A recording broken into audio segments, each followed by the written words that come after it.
that, I'm afraid.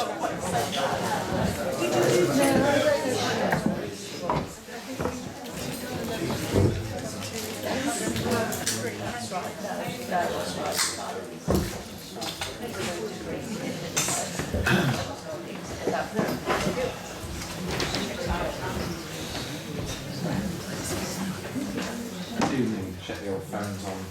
Here is the news. Greetings from Wotton Under Edge, Quite, the yeah. cultural capital Yes, happy Christmas. of Gloucestershire. You realise you were here to see a comedy act, did you? Good evening, everybody. Is everybody here? Are we waiting on anybody using the facilities? Everybody's back. Brilliant. Why are we all here? Because we're not all there. Well, here we are having a comedy moment. So I'm just going to briefly introduce myself, and then I will take great pleasure in introducing or asking our guests to introduce themselves. My name's Brett. I thoroughly enjoy coming here and playing at the Blues Jams every month, where I met Mark, and will contest one thing that he said, that I will be the first to say that I am a below average guitar player. It's not true, Unlike our guest. And I have been known to be a bit of a big mouth on the internet and do some things called podcasts, interview people. So Mark very kindly has invited me here today to interview our guests. So thank you everyone for coming. And I guess without any further ado, Spike. Hello. May you please introduce yourself? I'm Ian Spike Woods. I don't know where the Spike came from, but no doubt you'll find out, Brett. That will certainly be one of the things on the agenda. And I know you're very eager, and we will get to your beautiful guitar that's down there. And I think we all want to hear you play at some point, so that will definitely come up. But I think we'll start with some basic questions. Where are you based, Spike? I'm based here in Wotton. I'm just down below the War Memorial, that area, called the Ram Inn. Just above the Ram Inn. You know, I do frequent the Ram Inn on ghostly days and whatnot. I hang about somewhere there. Yeah, so that's where I am at the moment. Have you always lived in this area? No, I haven't. No, I moved here about 25 years ago from near Thornbury, Buckover, near Thornbury. But before that I was in Wales, Pembrokeshire, and then I come from Nottingham originally. Okay. Snottingham, as I said to somebody, yes. Snotter was the chieftain there, so it should be called Snottingham, which I feel, you know, has its merits. Would be more aptly descriptive of the area. Is that Well, what you're saying? nowadays, yeah. Yeah, I don't go back there much because I can't get into the city for strange things on the ground. Is that where you were born and brought up in Nottingham? Brought up. Yeah, I was born in Nottingham Maternity Hospital, Peel Street, in October 1940, so that in the middle of the Blitz of Nottingham, yeah.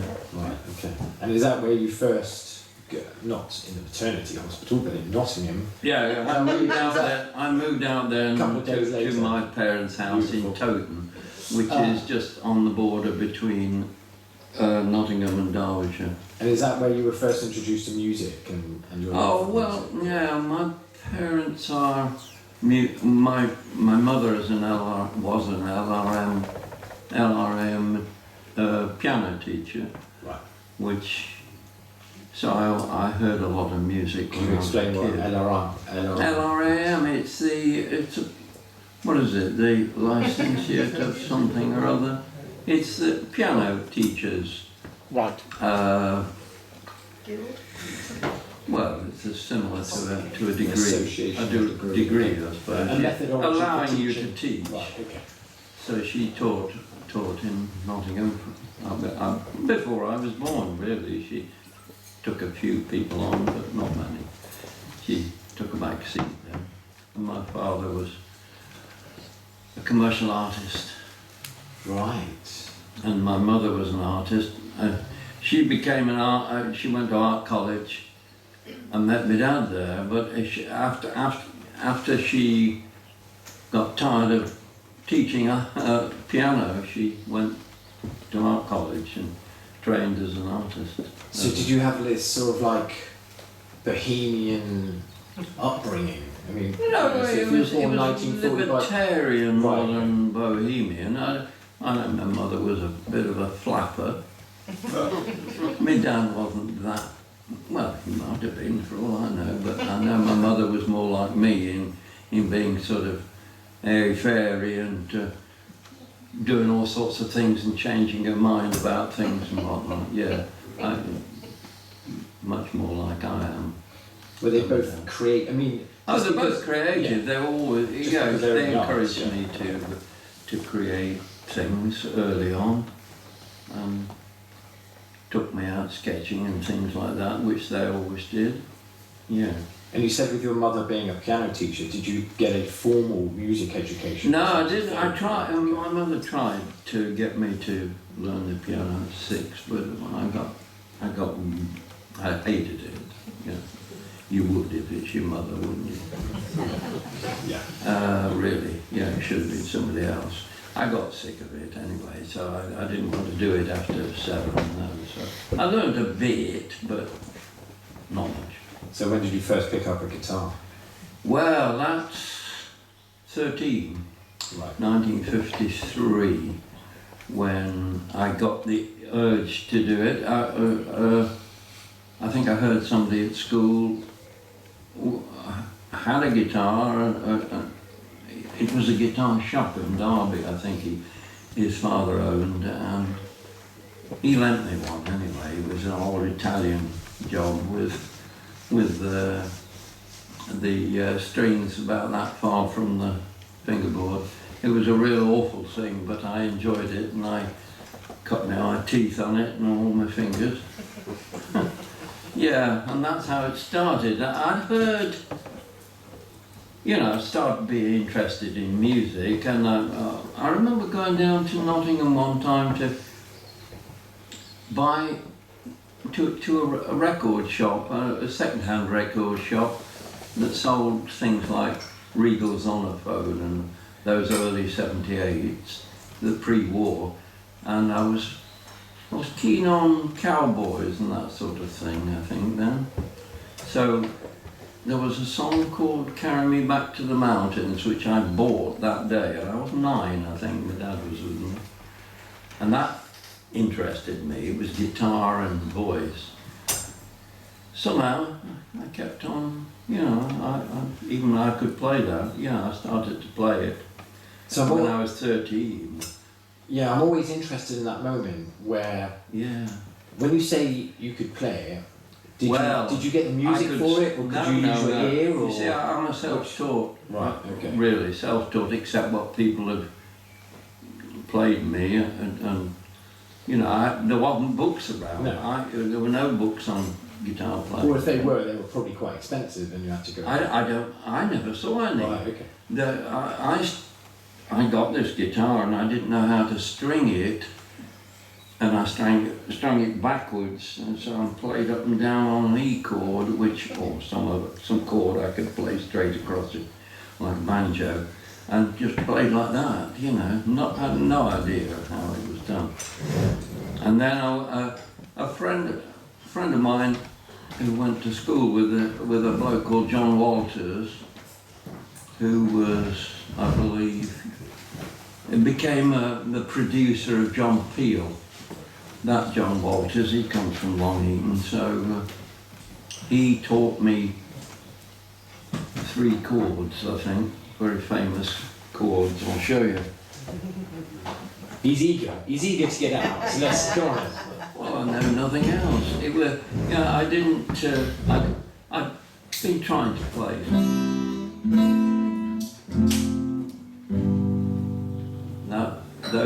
That succession of chords like that. Young love You saw me standing alone, and so forth. That effect, you know, there's lots of songs like If I Had a Hammer, I'd hammer in the morning, I'd hammer in the evening. You know, it's a lovely sequence to go through, and that, he taught me those. But it took me months to even play that. Could you tell us why that's quite significant? 3 chords to that. Well, I've got an opinion. I've got a thought about that, but I don't know. three chords. I don't know why it's 3 chords, but it's not the normal 3 chords of the Well, if subdominant, dominant, and tonic. but you are looking at the 1st, 4th, and 5th there of the G major key, G, A, B, C, and D. No, G that's C, on the cycle of 5th. No, it's not. That's not with the minor in it. It drops. Oh, I thought you were playing a D. No, if playing G, C. that's G, the tonic, and that's the that's the subdominant, Right. C, and D is the dominant 7th, if it was the 7th sound. Because everybody loves music theory. Sorry, we're just geeking out about I music didn't know theory. I knew nothing about Every girlfriend I've ever had has always said, "Do please tell me more about music theory." Good, well, thank you. I'd love to be your girlfriend. Anyway, that's how it started, you know. And then Skipple came along. So that was the first I thing. keep hearing about how important this skiffle was. It was. There was a lot of It people- really knocked me sideways Right. because we could all get together in our shed and play biscuit tins, and my mate made a tub bass and whatnot. You know, it was very important to us. It's a bit like punk was to generations There's a- succeeding. I see early interviews with like Jimmy Page, Brian May, and all these. Well, they're sort of my guys age, saying, more or yeah, less. Yeah, Yes, they are. skiffle was Yeah, the it thing was the that thing brought us that brought us together. Right. Definitely it did. And did it have a very sort of homemade, just grab whatever you can? Yeah, it ethos to was. that? And Right, okay. I played the guitar, and then the bass player, he made his bass, and then the washboard player, percussionist, grabbed the nearest washboard, and we got together as a skiffle group called the Zephyrs. Yeah, and that's when we picked our names. Right. So because I loved a group, a real zany American group called Spike Jones and his City Slickers. Do you remember them? Yes. He used to go around shooting his gun off at the appropriate rhythmic place. Oh, they're marvellous. You should look them up anyway. They've got all the concerts there on YouTube. They're marvellous. I still think they're great. And it's really sort of Dixieland jazz gone mad. So that's where Spike comes from. Right. He just stuck there because I used it for musician. You know, when you went out to perform somewhere, you'd have to sign for it. You know, so instead of signing Donald Duck, I signed Spike. Spike. Well, he wouldn't get back to you at the tax. That is Everybody a does. proposition if anyone's a tax. That is a fictional story. You should see the names that I've seen on these things people sign. So we're talking sort of teenage years there. Yeah, 13 to 15. We played skiffle around the local area, yeah. Nice. And then started to get into Nottingham when I was 16, and then we played at a coffee bars. Nice. Coffee Okay. bars was the thing. Never played in pubs. That wasn't the thing to do then. It was all coffee bars. And was that like paying for some drinks and a bit of eat, or were you getting paid, or? I've earned the most I've ever earned in my life then when I was playing coffee bars, and when I was 17, 18. I I worked about 4 days a week, 5 days a week, and £5 a night. You think about that, you know, 70, 80 quid a week when I was 17. Yeah, it's going back Well, you to, would not, you work that out, 1958, it's hundreds of pounds. Yeah. Which, yeah, it was Could bought a house very in those good. days. Yeah. Could bought a house in those days. Yeah, exactly, Oh, yeah. I never thought of that. Yeah. You didn't go forth and do that. You just continued. I was at art college then. Right, I'd gone okay. to the same college that my mother and father met at. Yeah, because I heard you went on to be an art teacher at some point. Well, yeah, I didn't Right. know I was going to be an art teacher. I just did fine art and printmaking, lithography there, and I enjoyed it immensely. But of course, there were a lot of people who were musical. Right. So I did get to know a banjo player, and we played at a coffee bar called the Bohemian up in the Lace Market in Nottingham, and every Wednesday, and it got infamous as a place to go to. And then I started the Nottingham Folk Workshop in the Co-op as well. In that day, of 66 or 7, yeah. And so the folk boom was just breaking then, after Donegan, after there were hardly any Americans coming over. There was some kind of an embargo, wasn't there, in Americans coming over here, so we never saw any after the war until about 59, 58, 59. So, I mean, that's when I met the most important person for blues, at any rate, that I met. I met Brown and McGee, you know, Brown and McGee and Sonny Terry, the duo. Some of you who are not blues enthusiasts would not know them, but he was a very good teacher, and I happened to meet him. I went to his concert, and then we went back to a house, and he sat down with me for 3 hours, I always remember, in the middle of the night, and actually gave me everything. Yeah, I'm so privileged, I was so privileged to be. It was marvellous. He's a lovely teacher. And had you already got an interest in the blues music? I just started, and that's a real problem, because, you know, it's a funny thing, blues is. It's a rhythmic, that sort of thing, and then putting either on beat or an off beat with your other two fingers.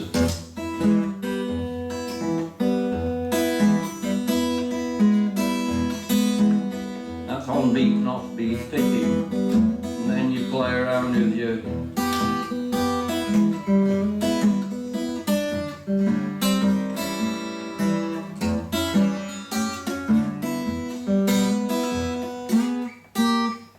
and so forth. And he taught me all that, you know. Yeah, no, feel free to clap and come on.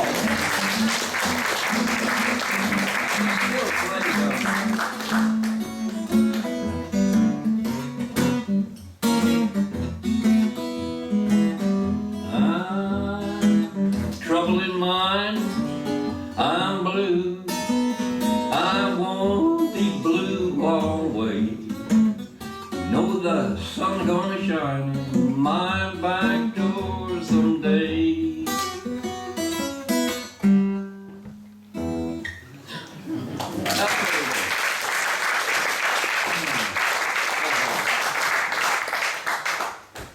Oh, hang on, we got some audience participation. Go on. Just want to say, if you've enjoyed Spike's playing, he will be performing this Sunday Oh yeah.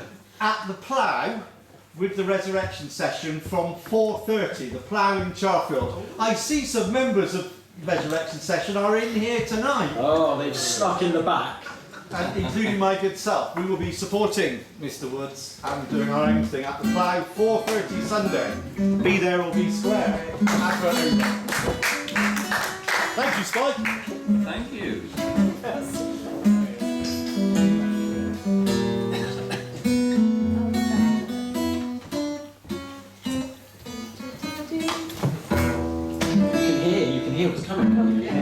Anyway, that's how that blues interest started, and I played those sort of things, and then I heard from Donegan, he was picking songs from a bloke called Leadbelly, who was a 12-string guitar player, and we hadn't heard of him at all. There was no records in the shops or anything, but they slowly started to filter in. So there was always one person, a record salesman, that influences you, and it happened to be one from in Derby Market where I came back from school. He used to feed me stuff like that, and country music as well. I was keen, as I say, cowboys and whatnot.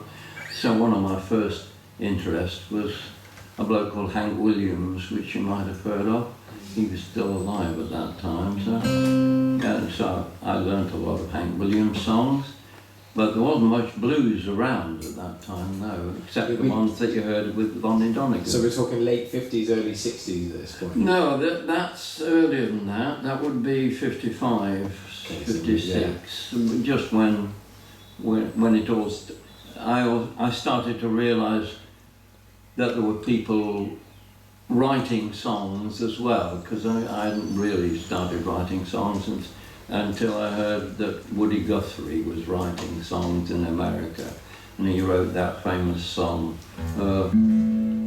"This land is your land, this land is my land." Do you know that one? Yeah. From to the Redwood Island, from the deep water to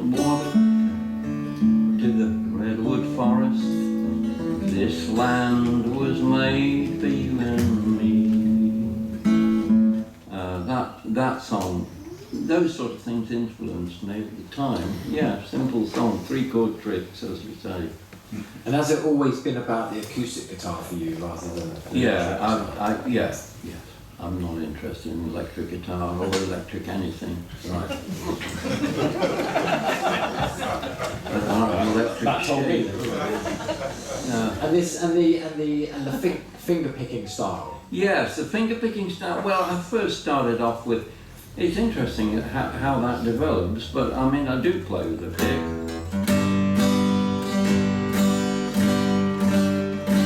And I learned the Hank Williams style, which was over and over again.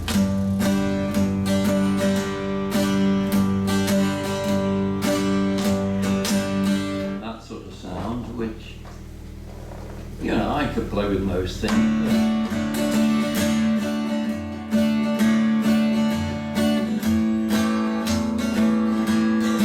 Sort of accentuating the bass in each chord. And using the thumb when necessary. Now then I started using the thumb. I mean on your left hand, as opposed to bar chords. You're bringing I thumb never played bar chords. I think they were useless. Amateur. Well, they were useless to play. If you want to play proper picking, like Travis picking and whatnot, you can't play bar chords. Right. You need the thumb over, you give us an example because you can move the thumb to different play the bass positions line whilst you right, play. okay, while you're playing the melody So line. you wouldn't want to Okay. play a bar chord because you're stuck Yeah, there. you've got too many, yeah. You You need all your can't fingers play- free. You can't use your little fingers either. So can you give us an example of some Travis picking? Oh, Or you got to that's get the pick back out, beg your pardon. now that's usually played with picks, but I can give you an idea. It's the same as what pattern picking. This what's called we call it claw hand.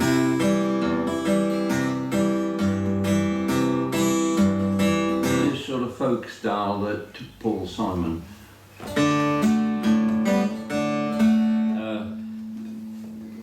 started playing with lots of other people. Now I can tell you a tale about that as well, but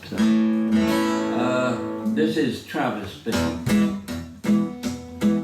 It relies on the bass.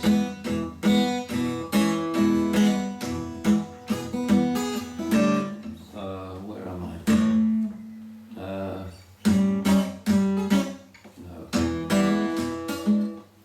I have a flare-up of arthritis at the moment. fine. to learn to play again.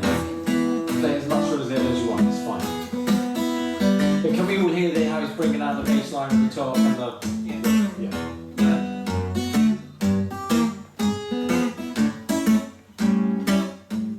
So you're almost effectively turning it into 2 instruments. You've got that bass line going. You've got the and bass melody going. line yeah. And the little strum across. So that's percussion and then you play over the top. So it sounds like there are 3 or 2 people or 3 people playing. Yeah. So...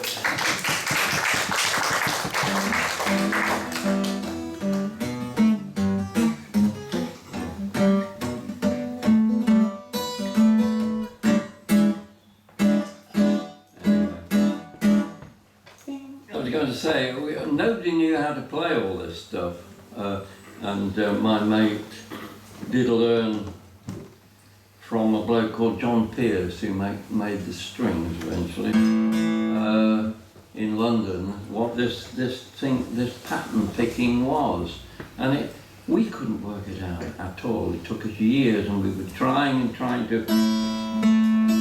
We didn't realise it was a bass.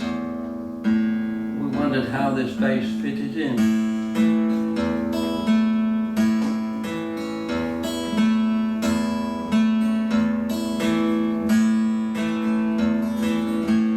And then Because by the time you speed that up, there's clicked no way... into place suddenly, you know, you had to be talking to somebody.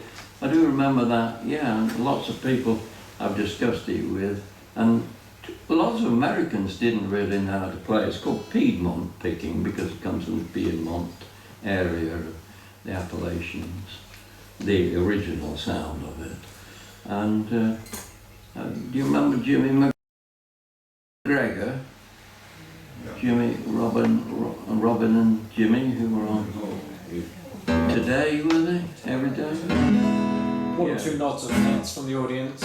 Jimmy, yeah, Robin Hall and Jimmy McGregor. I hope you do. Jimmy's still alive, he's 93 now. Still going strong. And I met him on a train. And we had the whole journey from there to London, from Nottingham to London. We both had our guitars, so we sat down and played together. And we taught each other our types of pattern picking. Do you remember the other time was, several, yeah. Do you remember Tom Paxton? Yeah. Yeah, I met him in Aberystwyth once and we exchanged views on this. I taught him clawhammer of my style and he taught me his. Yeah, it's funny how you get these, it's a bit like banjo players with the banjo playing rolls. Everybody has different ones, slightly different. So what age were you when you were interacting with all these different musicians? Oh, I was sharing techniques. Well, when I was out in Aberystwyth, it was I was 18, 19 when I met Jimmy McGregor on the train. But we had a thing called Centre 42 came round. That was an important thing when I was sort of 19 and 20. 19, wasn't it? It was a Centre 42 thing. It was a communist idea to bring music into factories and to the common people. Have you heard of Ewan McCall? Yeah. He was instigator of that, and and they brought these various acts all over the country and they put them in factories and whatnot. It didn't work. It was no factory bloke wants to listen to somebody on the company with a finger in their earhole for half an hour when they're eating their snap. So I just want to. But I learned a lot because McCall and Peggy Seeger stayed with me whilst they were in Nottingham and I organised their sort of places to go play as a rally and all that lot. So I'm intrigued. And this was when Are you you being a professional musician? At No, this I point? wasn't a I was still at college, Right. and I was still playing the coffee bars, basically. Okay, okay. And And so that was an influence on me, because I hadn't really heard local singers like the Stewarts of Blair Gowrie and Jimmy McGregor. Well, I heard them, but you know, the other singers, Lou Killen was another one we had, and various other people that have faded into the background now, but were very important in the folk, the folk movement of the 50s and early 60s. Okay, so then moving into the 60s and the mid 60s. Yeah, well, where at were you at then? 1960, I took my degree, and then, So you're 20 years old. yeah, 20 years old, with a wife and one child by then, and we moved out to Pembrokeshire. Right. I moved straight out to Pembrokeshire, took a trailer out there and put it on a farm and started to work on a farm.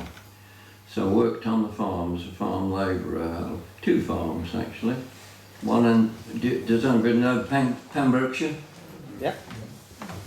Well, this was in a place called the Gwaun Valley, which is, Abergwaun is Fishguard, and it's up the river Gwaun from there in the hinterland. So that was a very rural farm. And were you still playing gigs at that point? Yeah, or well, going out of course, about? nobody knew me really there, Right. although I'd been there as on holiday earlier. We started a folk club in Haverfordwest, which was the county town. And so people started to get to know me playing as a player, yes. Yeah, but, you know, gradually. So I'm intrigued also to hear about, I understand that you were a radio host at some point. Is that a lot further Oh, on? yeah, that's a or lot is it- further it's a on, lot this is- further on. yeah. What a- I spent time there. I worked on the Dinas Island farm for a while, and playing all the while. And then somebody heard me in the club, took a recording of me and sent it to Transatlantic Records. So I made an LP and stuff, and that. Oh, now, okay, so now we're getting into some juicy stuff. So, okay. So all that other stuff you mentioned, now is about you creating an album. Yeah. Okay, and what Transatlantic. was the album? It was mainly my folk or- my songs, all Your- my songs, not nobody else's. When did you start writing? All right, I started writing Right from from the beginning. right from the beginning. You know, writing a couple of songs when we were in the skiffle group and stuff. Okay. And then it got more complex, and I started playing around with different ways of forming word associations and strange things. That I was messing about with things. And did it have a like- particular like if you were to hear it, would you be able to identify it as folk based, blues Yes, based? it was folk It was all based. folk based. Folk based. And that was because of that sort of Yeah, 50s, 60s Yeah, that- revival that was Didn't get very far with that. I never made another one because Nat Joe's, the bloke who was recording it, he said, no, it's got to be more popular than that. The usual thing, and gave me loads of records to learn from, like the Seekers and Peter, Paul and Mary. You wouldn't believe it. You said you had a story about, I feel like possibly, is this where the Paul Simon story comes in? Because is there some sort of... Oh, no, well, I didn't meet Paul Simon when I was over here, the Two Eyes. I just happened to bump into him. Just casually? Well, you do. You met a lot of people there. Yeah. I mean, going around the clubs as well, you meet a lot of people as well. Martin Carthy and all those sort of folkies as well. But when I was working for the BBC, I used to interview some people for the country shows. So I interviewed Jerry Lee Lewis, which was quite difficult. The Killer, dear me, and Hank Snow and Emmylou Harris. And So how old are you at this point? Where are we talking now? we're talking when I moved to Bristol. So after I was after that record thing in about 1964 or something, I left I worked in a RNAD Tricoon, which was a bomb filling factory near Fishguard in the hills there for a while, and then I left to go to Cardiff in '68, would it be '66, the summer of whatever it is, Flower Power, to do an ATD, to a teacher's training course, which everybody in Wales wanted you to, you know, act on what you knew about rather than being a farm worker or something. Yeah, which I can understand, but I didn't expect to be a teacher. But I just had a good year down there, and of course playing in all the clubs and whatnot down there. And then how did you get involved in the radio work? yeah, well, that was the start of it. I taught in Cardigan for a while after that for a year, and then moved to Bristol and worked in a school, North Bristol School, for 30 years. And during that time I had a sabbatical out where I went to work for Radio Bristol Education for education purposes for a year, and then they took me on for another 2 years because somebody had gone away from there. They were doing sabbatical or whatever. And so I worked there, but I worked there for 20 years as a performer on such shows as well. Right. So it wasn't well just I was when I wasn't. As well as doing the teaching. As well as teaching, yeah. So there's a lot of time in Bristol by the sounds of it. Yeah. I started to get to know Bristol well, and did the Troubadour and ballads and blues and all the places around here I played in, and had a band eventually. But I was playing with a fellow called Ed Bloomfield, who is we played as a duo and wrote for the radio every week for 15 years, I think, on one programme called Calico Pie, which some of you may remember as kids. Anyway, it was for children, and I wrote two songs a week for that and a sketch. So that's quite a few. Lot of creative output. Yeah, few, 2 songs. Yeah, sort of. If we had somebody like David Attenborough in, I'd write a song about birds or this, that, and the other, or animals or something. And this is at the same time. What were you teaching? I was teaching at the school there. As an art teacher. Yeah, as a head of art. Yeah. Head of art. Yeah. Right. That is a big output. Yeah. Well, is this in your late 20s, 30s? 30s. Yeah. If you're definitely 66, 68. Yeah, 30s, 30s and early 40s. Yeah. So right in that. So then I started working as education producer for Radio Bristol for those couple of years until he came back. Yeah. And then I wanted to get back to teaching. I preferred it really. I didn't mind the playing. It's always faffing about with education. It got worse and worse. So I got out eventually. And you were saying at the same time you had a band and you were sort of... Oh, I had several bands, yes, that's right. Have you always been in bands? No, not always, no. I had duos, but not... And the Skibble group was 3 of us, or 4 of us at one time. Yeah, but no. I worked as a duo for a long time with Ed. On the radio and around the place, but then I had a country band and a bluegrass band. And I had a bluegrass band called Cat's Cradle, which became pretty famous in brackets at one time. We played at all the festivals and whatnot. And then I played with a band called Pontchartrain or Survival, which was a sort of Cajun-y kind of thing, so I played Cajun stuff as well, and blues, and that's where blues comes back in. Yeah. I mean, even the bluegrass. Could you give us a quick, brief demonstration of the difference between bluegrass and Cajun? Cajun, there isn't that much difference because bluegrass is based on but it's just more high-powered. Right. But Cajun is more rhythmic, usually playing on accordions and fiddles and whatnot. It's more for dancing, but bluegrass is too quick usually for dancing. But country music is the equivalent which you can dance to. But it's a sort of high-powered. Bluegrass is a high-powered country music, you could say, based on the ballad style. Lots of. Well, if you don't know what bluegrass is, find it. Yes, it's very good and very virtuosic nowadays. People have got too good at it, so it becomes boring.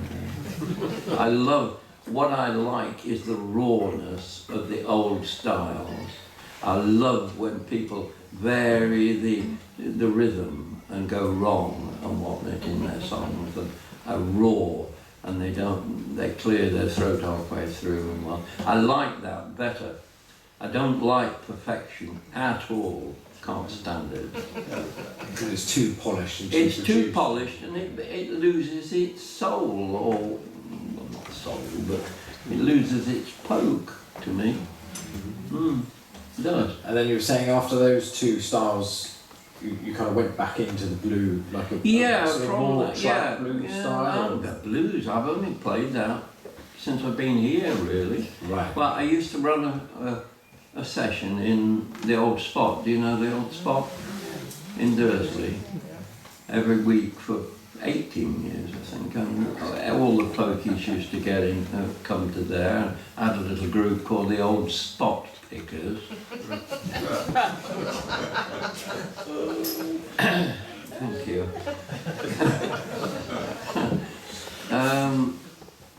And that carried on, and we used to take it round various other places, and then I started playing in the Falcon with the Old Spots after they stopped it down in Dursley, and that petered out.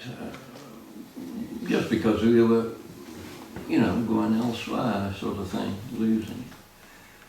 losing the impetus to play together. Well, we carried on playing a few years longer, and that was about 6 years ago. Yeah, right, we were still playing there. Mark, our mate, started there, didn't you? I did. You came up there and said, "Can I join in?" Yeah. And his mate that he plays with now, Prue, was part of the Spot Pickers group. He was a barroom player and singer, playing a lot of Irish stuff. So we played all sorts of genres, you could say. And then because, I can't remember, it was you, wasn't it? You're to blame with the blues thing. I am, yeah. Yeah, because you started getting interested in blues, and then said, "Well, can you come and help us join in?" Yeah. And so I brought a different style of blues, because most of the players around here play this electric blues Chicago style sound, which is pretty bloody awful. What? How dare no?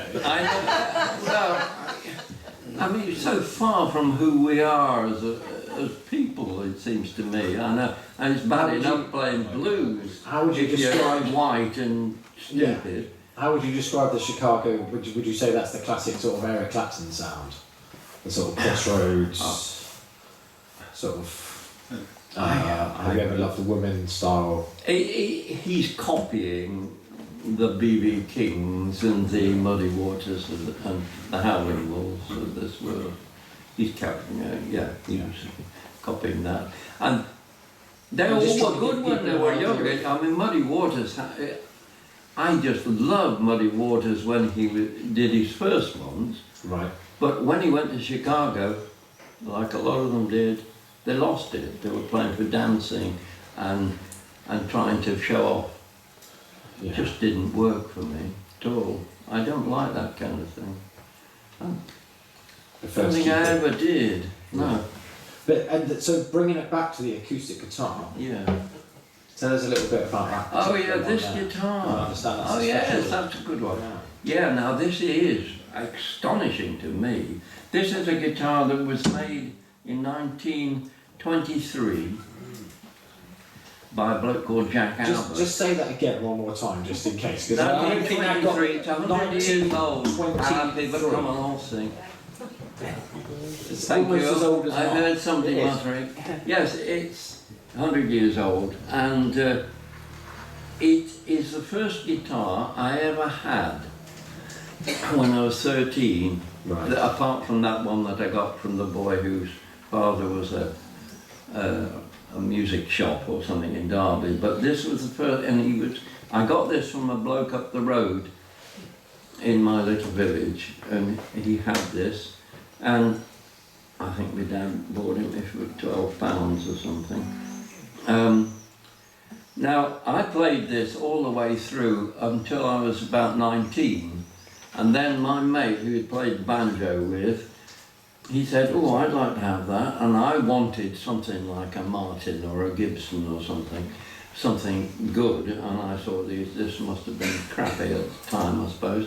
And I said, well, you can have this one, and I'll give you this, but if you die before me, give it back to me. No, or you can have it back, sort of thing. And well, it's been 60 years away from me, and he died 3 years ago, and his wife sent it back to me. So it's come back. It's my first guitar. And it's the best guitar I've ever had. It plays like a bell, doesn't it?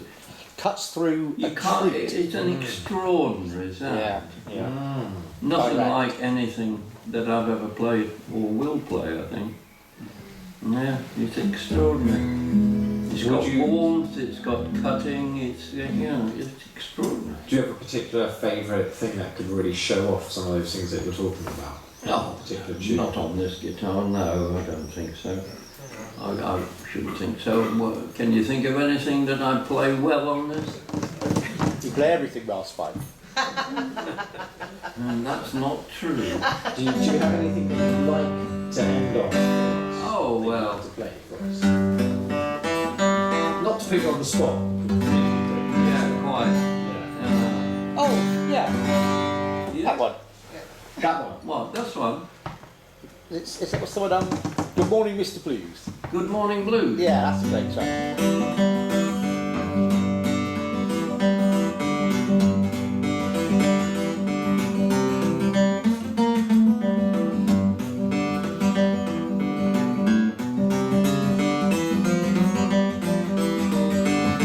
Good morning, blues, blues, how do you? This is a Lead Belly song, by the way. Good morning, blues, how do you do? I'm doing all right. Good morning, how are you? I laid awake last night, turning from side to side. I laid awake last night, turning from side to side. I was not sick, I was just dissatisfied. Oh. If the house catch a fire, ain't no water around. If your house catch a fire, ain't no water around. Throw your jelly out the window, let the doggone house burn down. Good morning, blues, blues, how do you do? Come on, Mark, sing it. Good morning, blues, blues, how do you do? I'm doing all right. Good morning, how are you?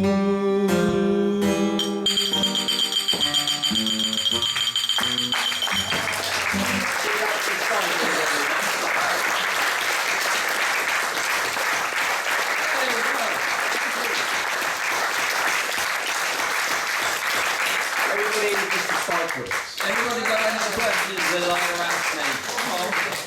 Any questions from the There's floor? no need for all that. What about any questions? Anybody? Like, why are you wearing hot socks and stuff? Any brothers and sisters, Spike? No, that's a good point. I was going to say I haven't. So that's why I am like I am, yeah. Yeah. Yeah, why I don't get on. Well, I'm pretty sociable. But I don't know. I do things. I don't know. It's hard because art is all about you. You can't get away from that ego kind of thing, can you? So I don't know. I find it quite easy to concentrate like that. So puts off other people that I'm so concentrated or Directed? directional. Yeah, I think so, probably. I think there's an element that, like you say though, that is important in art. If you've got a vision of what it is you want to do, then it's your art that it's a bit like a writer. You can't work it with anybody else much. No. You can't share it much.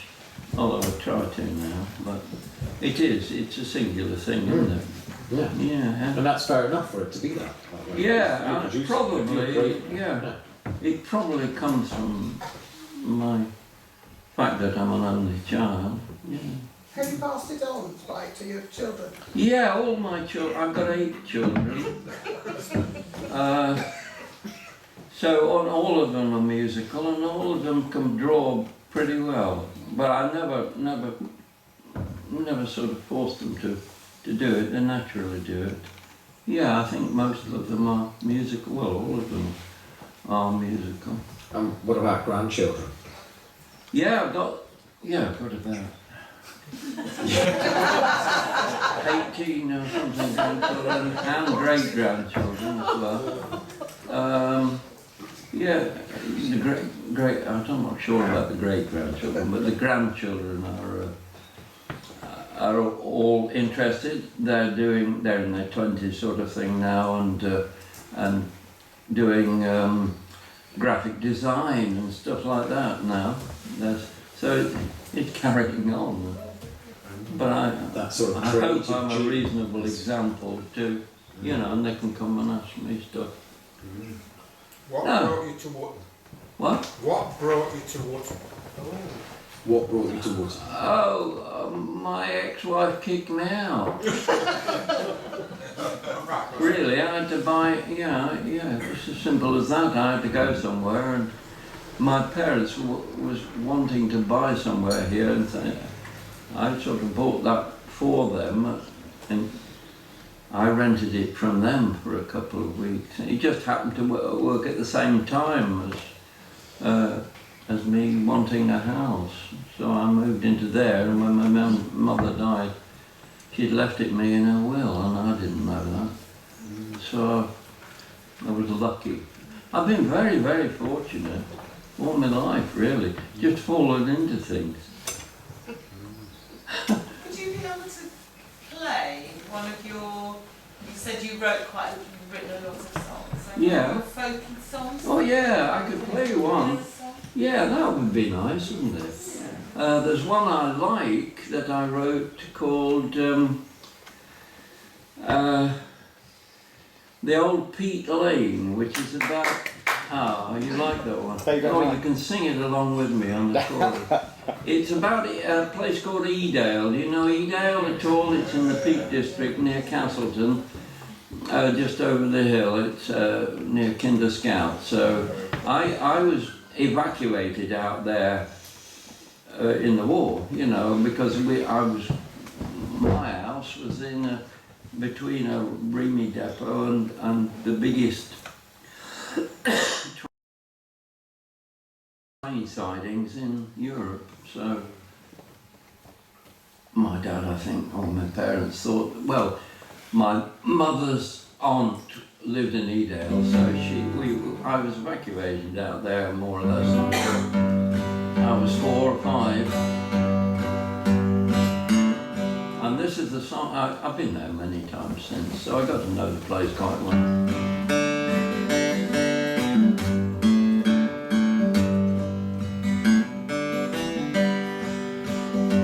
Now the lure of the mountains is hard to resist.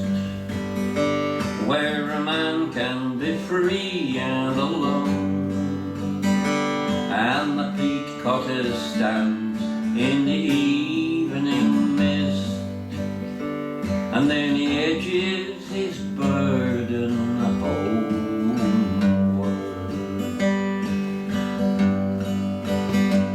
Go on, sing it. I'll join in with you. Now the weather and the bracken and the heather are rolling down from the high peak again.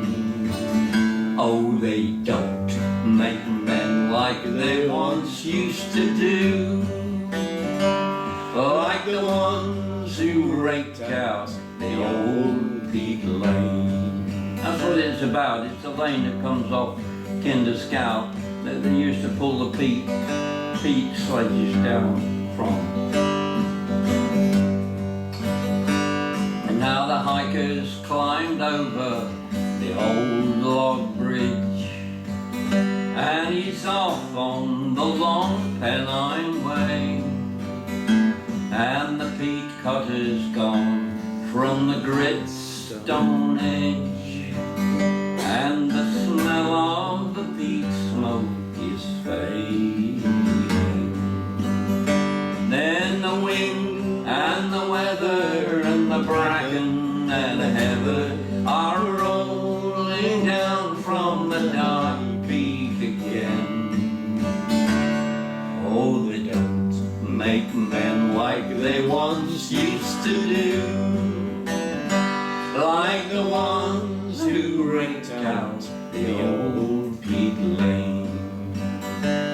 Now the mountains are changeless, they'll always remain, and the workmen on Kinder are few, but their spirits still walk down the old peak lane as the past it moves into the future. And then the wind and the weather, come on, bracken and heather, are rolling down from the high peak again. Oh, they don't make men like they once used to do, like the ones who raked out the old peak lane. Thank you.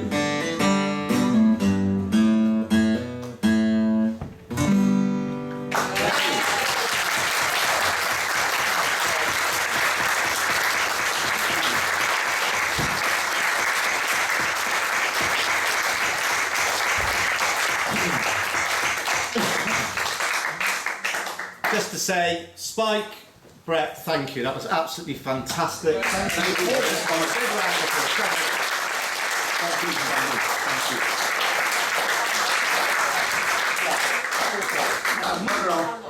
Thank you everyone for coming, and thank you Mark. Yeah, thank you, Mark, for all the stuff you did. Mark, can I just say,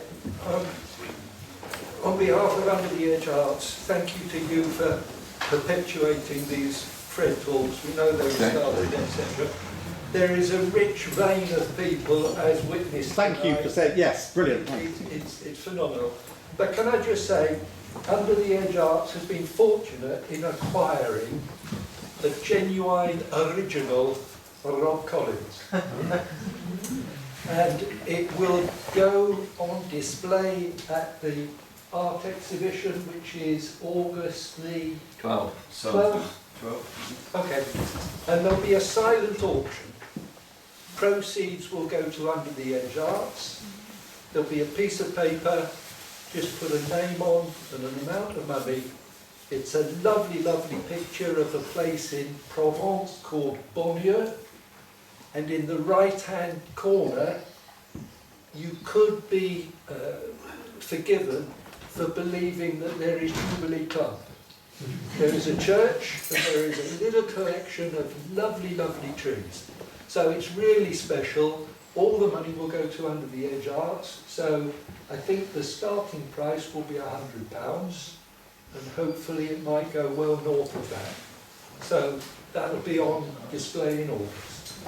Thank you. if anybody else has a tale they want to tell, please do get in touch. You can get in touch with me via Under the Edge Arts. Thank you. And if Go we do- gently into that good night. If we're doing promotions, then Friday the 20th of June, although it is Chicago Blues and maybe not your thing, but Don't mind we'd me. love you to be there, Spike. There is the Friday Night Blues Jam here in this very hall, Yeah. where at the moment there is no cost for you to come in, but we would love you to come, purchase some beverages and enjoy some impromptu bands that are put together. Yeah, it's a great Try and scratch strum out some band. sort of 12-bar blues. Yeah, it gets a bit boring, but I'm going to turn them off now. Good night. Good night, everyone. Thank you.